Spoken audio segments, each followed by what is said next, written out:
ஆண்டவர் நம்மளை மறப்பதே கிடையாது. ஆண்டவர் நம்மளை ஒரு நாள் மறந்து போவதே கிடையாது. ஆண்டவர் மறப்பது தெய்வ பிள்ளைகளே, உருவாக்கினதுனாலேயே அவர் அன்னைக்கு மறக்கதில்லைன்னு சொல்றாரு. அன்னைக்கு யாருக்கும் அவர் ரத்த சிந்தப்படல.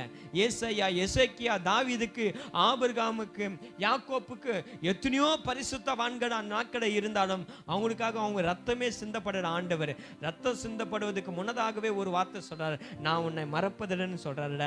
ஆனா இன்னைக்கு தேவ பிள்ளைகளே, இயேசுவே ரத்தம் சிந்தப்பட்டு அவர் ரத்தத்தினால் கழுவப்பட்டு இருக்கிற உன்னையும் கர்த்தர் என்னைக்குமே மறப்பது கிடையாது. அல்லேலூயா. ஆண்டவர் உன்னை மறக்கலையா தேவ பிள்ளைகளே?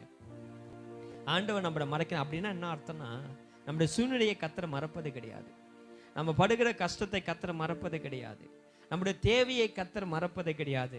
நம்முடைய ஏமாற்றத்தை கர்த்தர் மறப்பது கிடையாது. நம்முடைய இன்னைக்கு நிறைய பேர் நமக்கு எதிர்ப்பா நிற்கிற மனிதர்கள், சூழ்நிலைகளை கூட கர்த்தர் மறப்பது கிடையாது.